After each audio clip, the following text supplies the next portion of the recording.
de Deus neste momento, queria convidar você, mais uma vez, a abrir a sua Bíblia. No Evangelho segundo Lucas. Lucas, capítulo de número 11.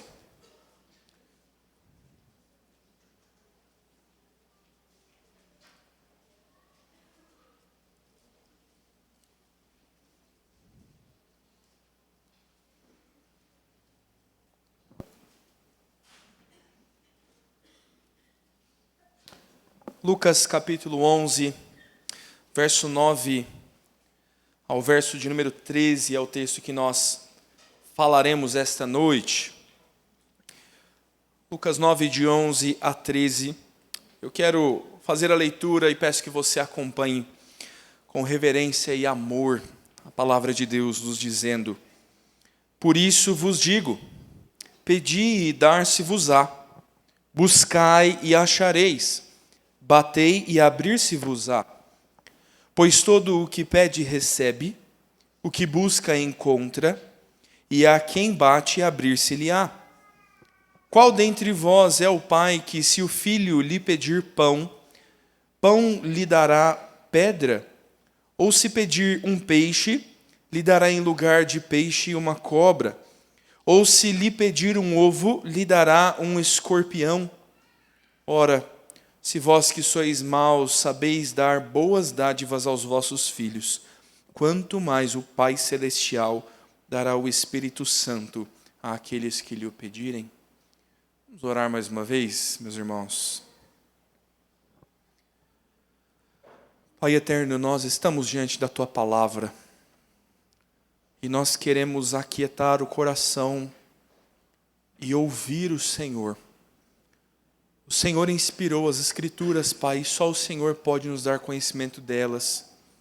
Sabemos que precisamos orar e clamamos ao Senhor como os discípulos pediram. Ensina-nos a orar, Senhor. Senhor, que seja a Tua palavra o instrumento que nos conduza a depender do Senhor em oração. Que o Senhor nos exorte e nos encoraje a manter uma vida de comunhão com o Senhor na oração. E assim oramos, e assim confiamos, e pedimos, fiados em Cristo Jesus, o nosso Senhor. Amém. Meus irmãos, há algum tempo, um ano e pouco, preguei na igreja sobre oração. E usei a mesma ilustração que eu vou usar agora. Mesma introdução. Eu sou preguiçoso, meu irmão. Pastor preguiçoso, conhece? Deus nos livre. Mas a história que eu trouxe quando preguei sobre oração à igreja é aquela que ainda enche o meu coração e também me envergonha. Lembrar de um homem que alimentou milhares, tão somente com oração. É assim que um artigo dos batistas chamam a vida de George Miller. Um homem que alimentou milhares com oração. Rapaz, eis um mistério, hein? Como é que faz? Oração mata a fome? George Miller, meu irmão, é alguém que vai pastorear no século XIX, na Inglaterra. Esse contexto onde George Miller está tem, em 1834, guarde o ano aí, 1834, 3.600 leitos.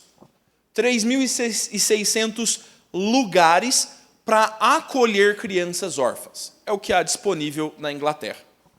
Quase metade das crianças órfãs na Inglaterra, até 8 anos, ou melhor, acima de 8 anos de idade, estavam presas nessa época, por serem propriamente maus garotos, por serem criminosos. George Miller está nesse contexto, nessa necessidade. E ele e sua esposa começam em 1936 a acolher algumas crianças em sua casa. O primeiro trabalho de George Miller se dá com 30 jovens moças em uma casa alugada, um pouco maior, para que ele e a sua esposa cuidassem dessas crianças. Os esforços dele não cessam nisso. Cuidar de 30 crianças órfãs, um casal assumir essa responsabilidade, é algo gritante. O presbítero Jorge e a Cláudia vão fazer aqui em Guarulhos. Jorge, engenheiro, vai construir uns quartos a mais em casa. Pense, meu irmão, isso já é algo gritante aos nossos ouvidos.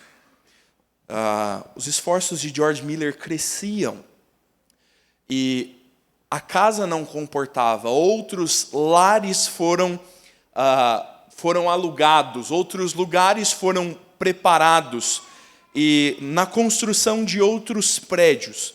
Em 1849, haviam 300 crianças sendo cuidadas por George Miller. A multiplicação aconteceu, pelo menos 10 vezes mais. A questão, meu irmão, é que tempos depois, quando George Miller já está bem estabelecido no seu trabalho, quase 2.000 crianças são cuidadas por eles. Assim, simultaneamente.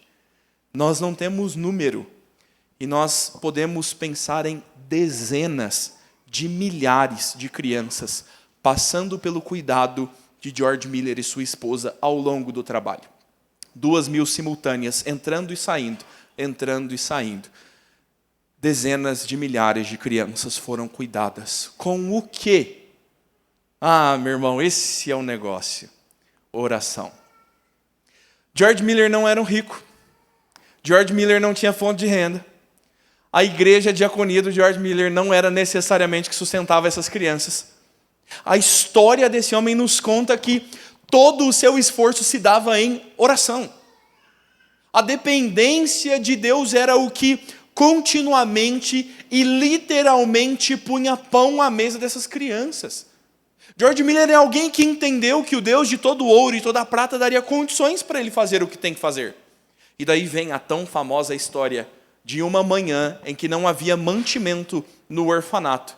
E George Miller se assenta com as crianças para orar e dar graças ao Senhor pela providência da vida e não do alimento naquele dia, até que alguém bate à porta, o padeiro da cidade.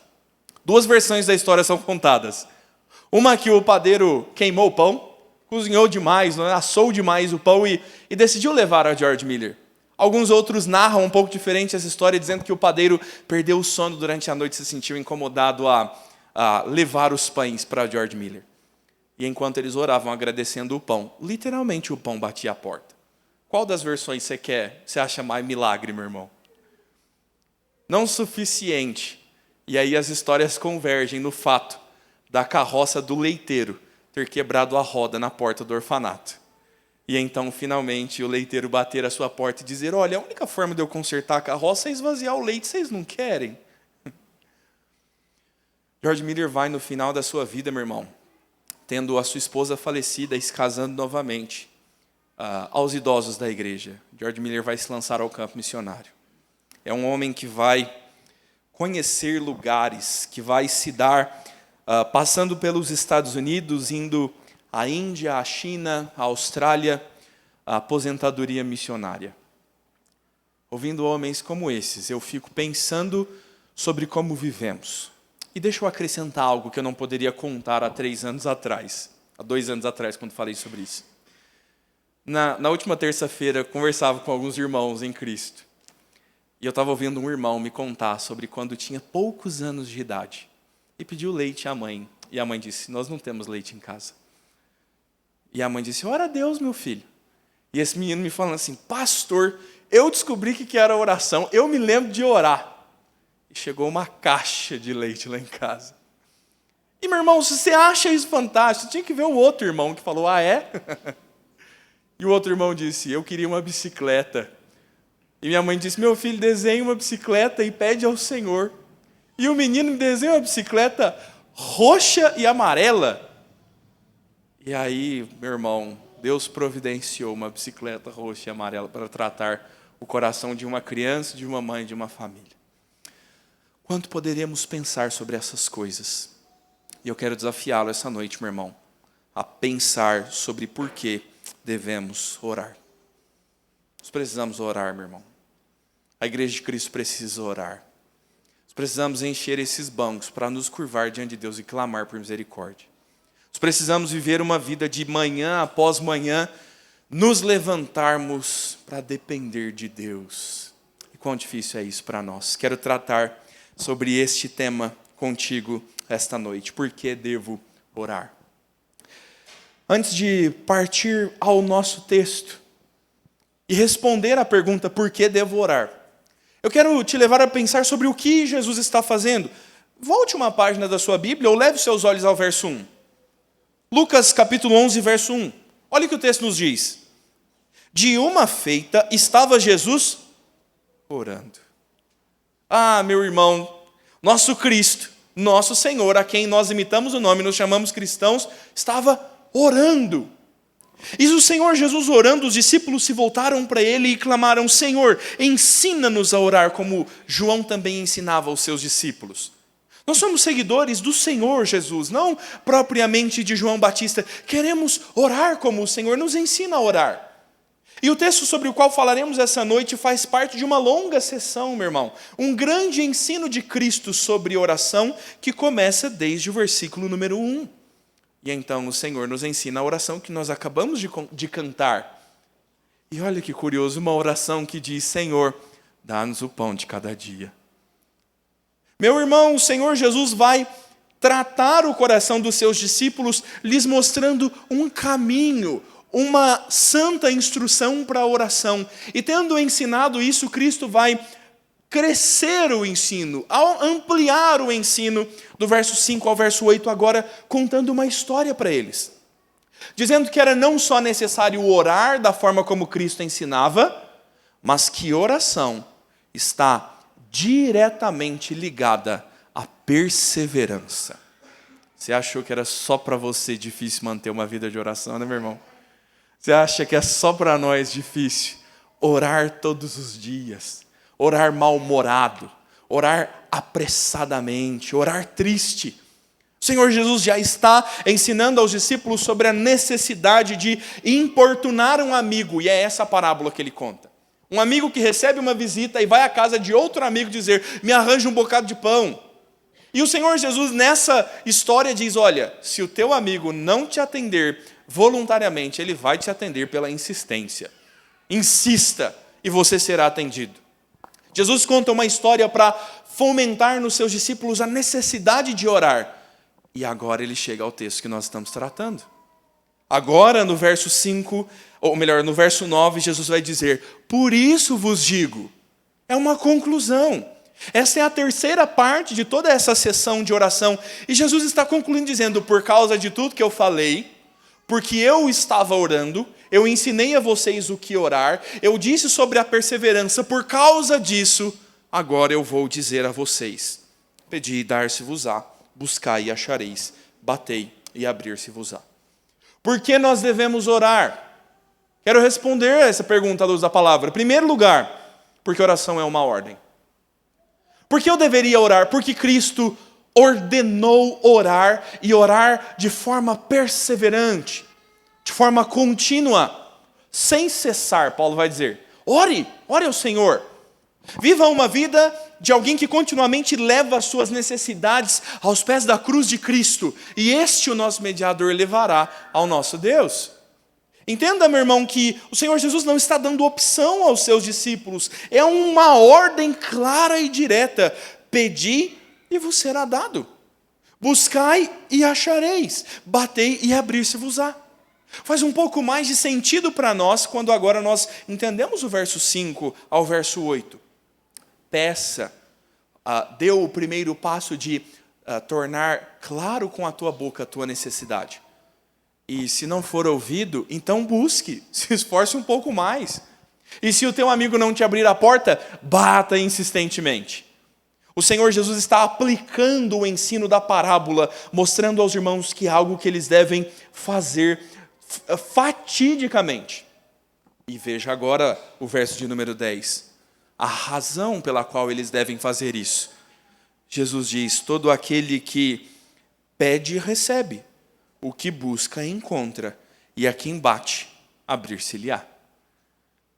Meu irmão, veja que coisa fantástica. Jesus está dizendo assim: peça e receberá. Talvez isso responda à pergunta de por que não recebemos tantas coisas, porque não pedimos. Porque nós ainda vivemos de forma tão distante do Senhor, porque nós não o buscamos.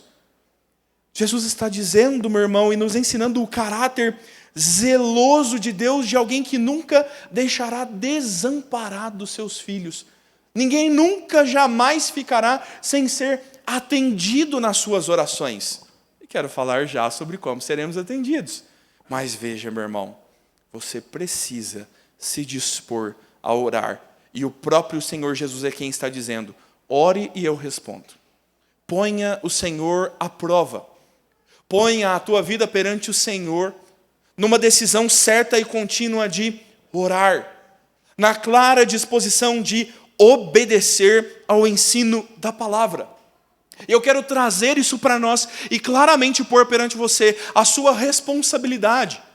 Se você, como Nicolas fez hoje, já publicou a sua fé perante todos os crentes, sua tarefa, meu irmão, de obediência a uma ordem de Cristo é orar. Nós somos chamados a uma vida de oração. E isso faz parte da nossa vida cristã. John Knox é o nosso pai do presbiterianismo, como se diz. Um homem conhecido por ser temido pelas suas orações.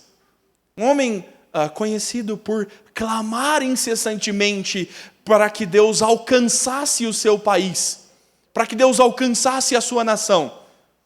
Ele é alguém que vai falar da oração, dizendo que oração não é pedir, oração não é nos pôr perante um Deus garçom que traz a bandeja.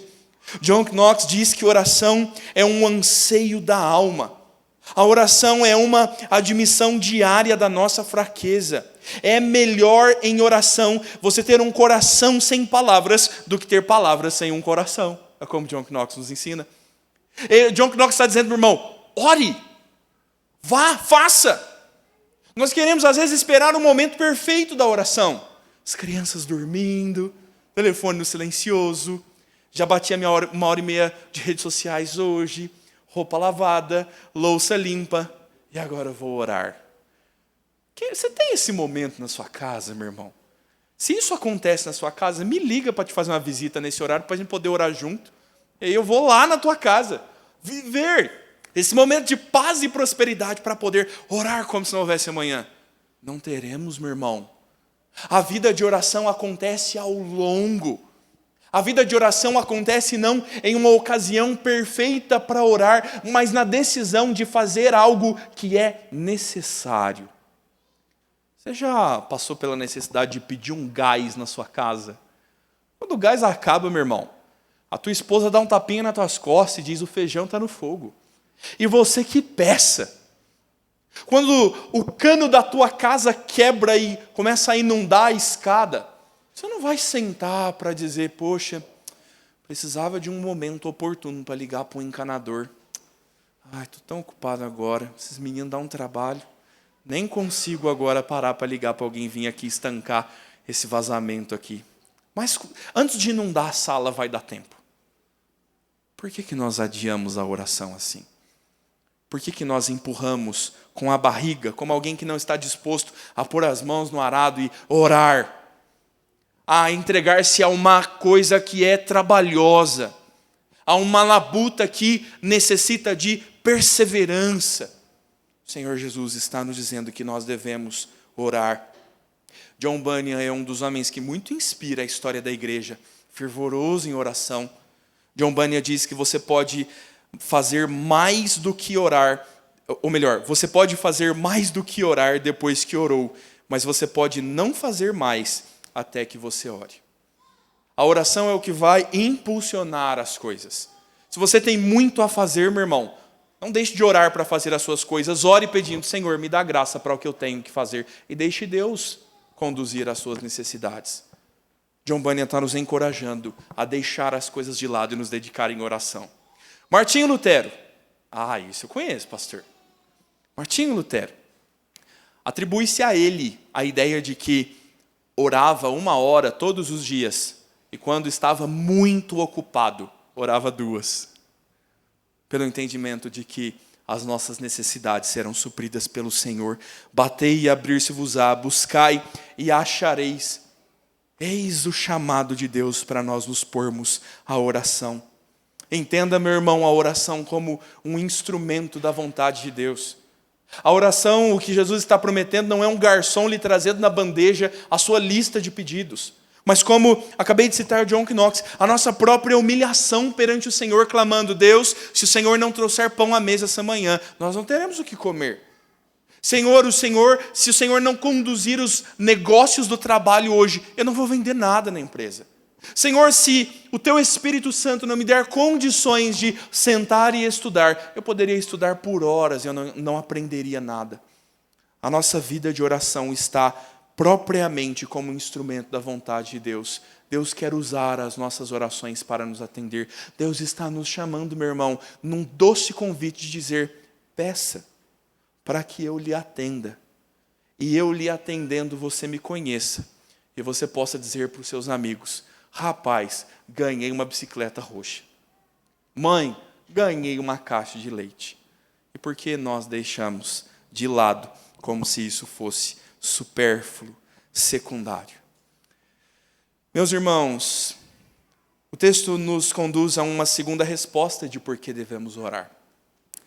Devemos orar não somente porque é uma ordem, não somente porque é responsabilidade, mas creio que a segunda parte do texto é um encorajamento. O Senhor está nos dizendo que a resposta sempre será boa. Por que eu deveria orar? Porque não tem chance de dar errado.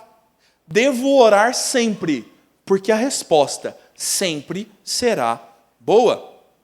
Qual a chance de Deus errar o pedido? Um dia meus pais ligaram na pizzaria e pediram uma pizza à moda. Lembra, mãe? Chegou lá em casa uma pizza abóbora. Uma pizza de abobrinha lá em casa, uma pizza verde. E aí gostaram, só queria pedir aquilo.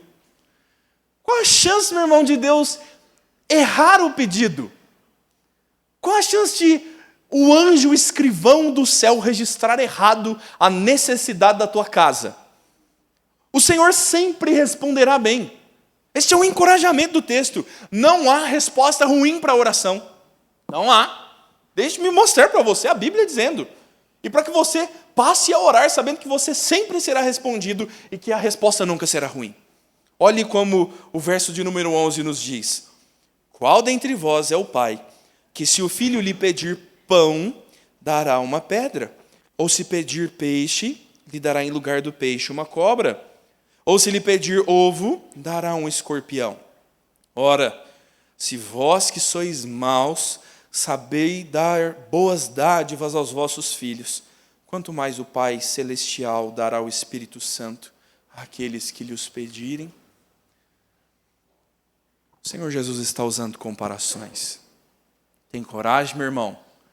Seu filho pedindo pão, pedindo peixe, pedindo um ovo. A linguagem do contexto judaico é a alimentação básica. Peixe dá de graça, é a alimentação barata.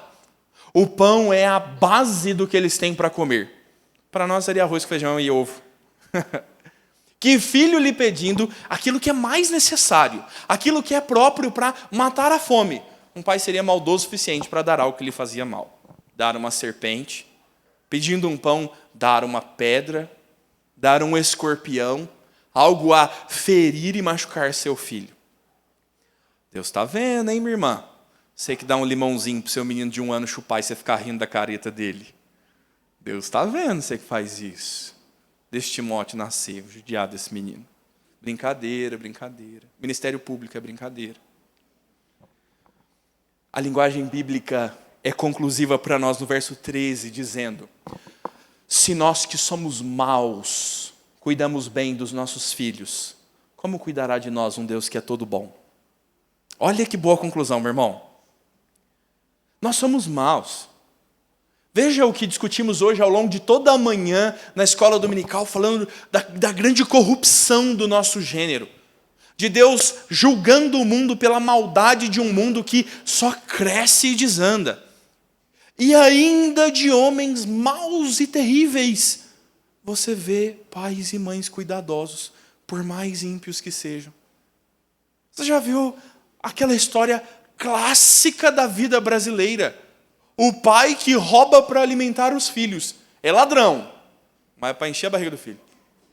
Ainda que pelos piores meios, ainda que de forma equivocada, ainda que nós, falhando miseravelmente, queremos o bem dos filhos.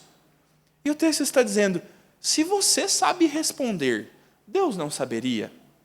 Deus não saberia como dar boas dádivas aos filhos?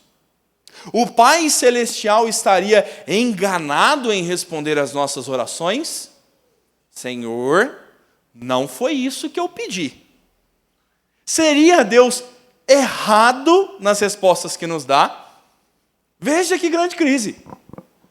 O texto está nos levando a pensar no Pai Celestial, naquele a quem Jesus constantemente se refere nos evangelhos dizendo, o meu Pai. O Senhor Jesus está ensinando os discípulos a se voltarem para o Senhor, como Ele ensinou na oração do Pai nosso que estás nos céus. Nosso Pai, e o Senhor é aquele que nos atende, que prontamente se põe a nos ouvir. Este Pai seria pior do que eu? Eu teria coragem de pôr Deus numa condição mais maldosa do que a minha? E levantar os olhos altivamente a dizer, Senhor, o Senhor não me deu uma boa dádiva. O que o Senhor Deus deu para mim é ruim. Quem de nós pode dizer isso? Meu irmão, deixe-me trazer isso para um pouco mais perto e aplicar isso aos nossos corações. O que eu estou falando nessa noite é um grande desafio. Grande. Coragem, meu irmão. Você é corajoso? Vai sem coragem mesmo, que eu também não sou. Fé, meu irmão. Convicção. Disposição para conhecer o caráter de Deus e, uma vez conhecendo o Senhor, confiar nele. A necessidade e o grande desafio de confiar na bondade e na soberania de Deus. De um Deus que é todo-poderoso e que traz todas as coisas sob o seu governo. E Ele pode dar a você o que Ele quiser, quando Ele quiser, porque Ele é todo-poderoso. E junto disso, Ele tem um caráter de bondade. Tendo o poder para dar a você tudo o que Ele quiser, Ele não lhe dará coisas ruins, só lhe dará coisas boas. É o desafio de confiar no Senhor. Confiar que as dádivas de Deus para nós são boas. Confiar que as respostas do Senhor para nós são adequadas. Meu irmão, respira, se aprume no banco e deixe-me perguntar a você. Tem coragem para orar, seja feita a tua vontade, na terra como nos céus? Tem coragem, meu irmão. O Senhor Jesus está no Getsêmani. Leve teu pensamento ao seu Cristo, ao nosso Senhor Jesus. O Senhor Jesus está fazendo o quê? Orando. Em profunda agonia. Seus amigos dormindo porque não são capazes de vigiar. O Senhor Jesus em comunhão com Deus Pai, como sempre houve na Trindade. Ora clamando, Pai, afasta de mim este cálice. O Senhor Jesus certamente sabia da agonia da cruz, do sofrimento que estava por vir. A tensão é tanta sobre um corpo físico como o meu e o seu, que a Escritura nos narra Cristo suando sangue. A medicina nos expõe isso como uma das mais incomuns e das mais profundas reações do corpo a um estresse gigantesco. Relatos históricos desses são relatos parecidos com pessoas que foram operadas cirurgicamente porque não tinham condições de receber anestesia. É a comparação, é o relato histórico médico que nós temos de pessoas que suaram sangue na história do mundo. O Senhor Jesus está suando sangue pela profunda agonia de saber o que viria adiante, orando o Senhor, orando a Deus, Pai, afasta de mim este cálice. Sofrimento adiante.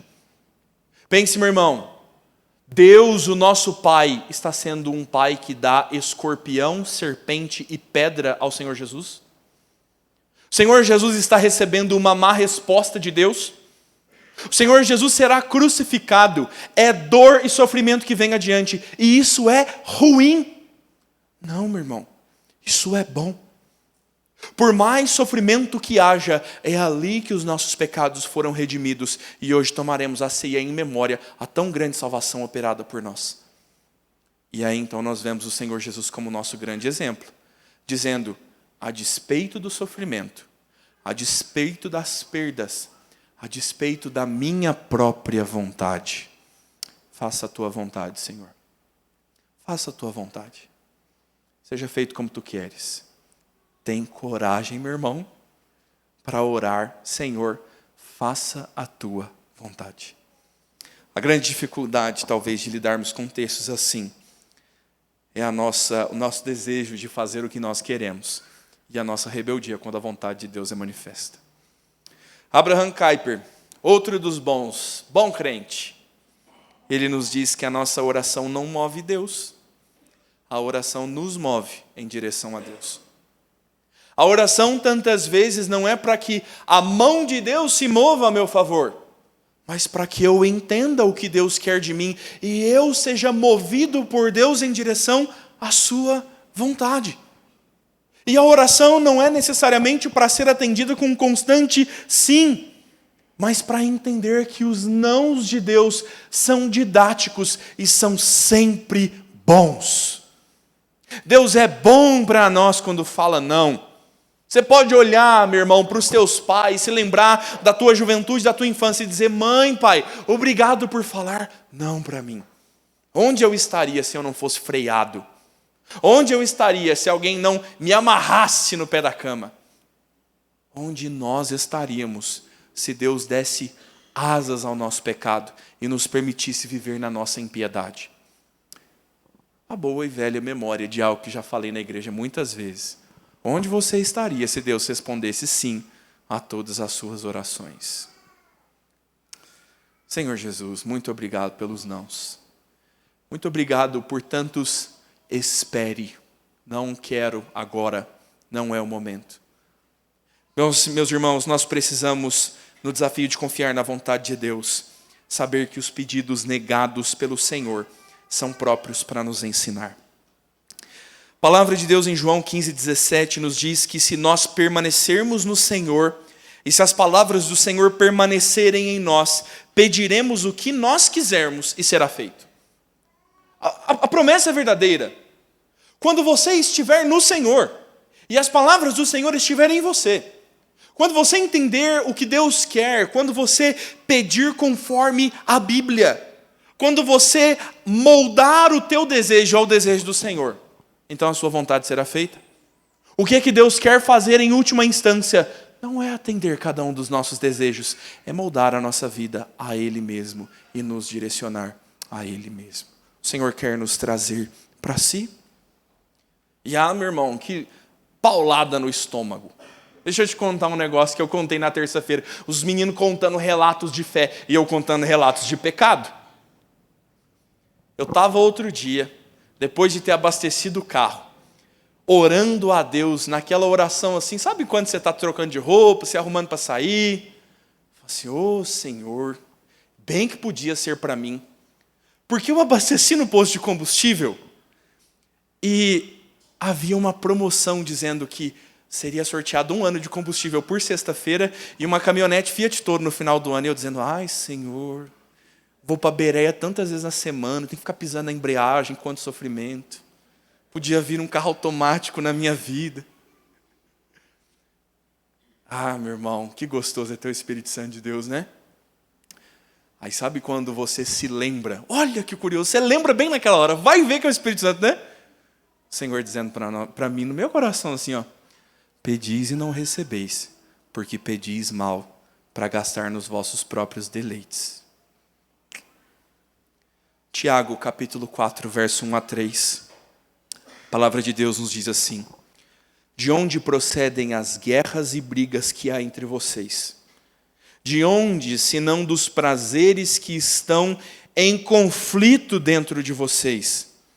Vocês cobiçam e nada têm, matam, sentem inveja, mas nada podem obter. vivem a lutar e fazer guerras, nada têm porque não pedem, pedem e não recebem, porque pedem mal para esbanjarem seus prazeres. Reveja sua lista de oração, meu irmão. Por que você pede ao Senhor o que você pede? A Bíblia está nos dizendo que a razão de tantas dessas coisas são as nossas cobiças, nossos maus desejos.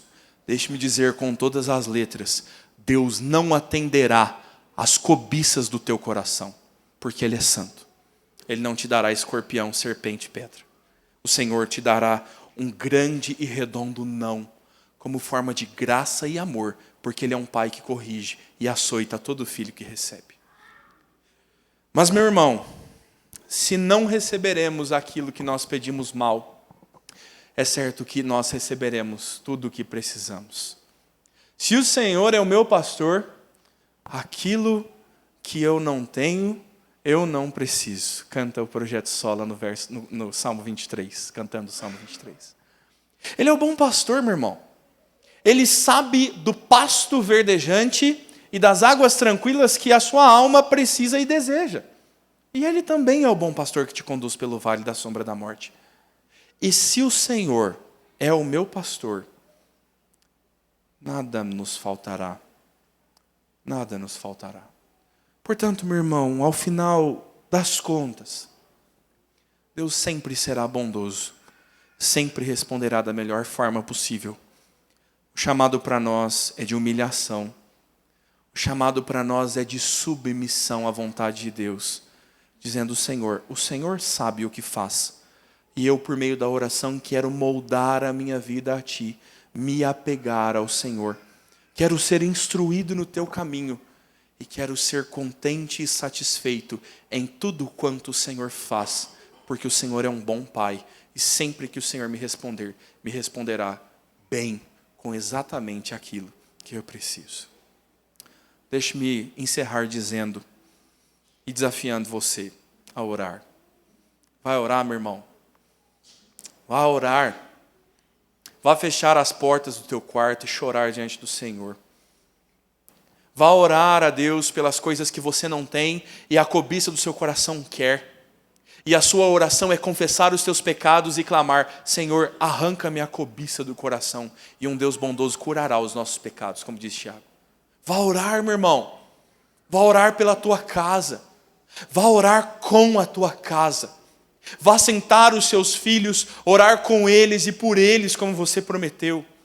Ajunte a tua família, se assente na mesa e dê graças ao Senhor pelo pão sobre a mesa, porque é o Senhor quem fez estar lá. Vá dar graças a Deus por cada uma das coisas que você tem e veja se tem coragem, logo depois de orar agradecendo, de reclamar daquilo que Deus te deu. Vá orar. Vá orar pelas missões. Deixe-me fazer um outro convite. Venha orar. Me espanta, irmãos, estarmos aqui assentados no domingo, 30 minutos antes da escola dominical, em pouco número. Nós precisamos orar. A oração é instrumento da vontade de Deus. O Senhor alcançará nações pelas nossas orações. O Senhor é aqui quem quebrantará os corações e que alcançará as pessoas com misericórdia. Estamos preocupados demais, procurando coisas que nós deveríamos estar orando e pedindo ao Senhor e esperando receber tão somente dEle. Uma coisa só é necessária, meu irmão. Vá orar. Vá e faça. Não espere. Ore. Você nunca se arrependerá. Você nunca dirá: que desperdício. Lembrar-me-ei com gratidão das suaves horas de oração. Que Deus nos dê graça. Quero chamar o conjunto a se colocar à frente e quero orar com você. Orar pedindo a Deus para orarmos. Essa eu acho que é uma das orações mais engraçadas possíveis. Senhor, me leva à oração. Precisamos orar por isso. E logo em seguida nós participamos.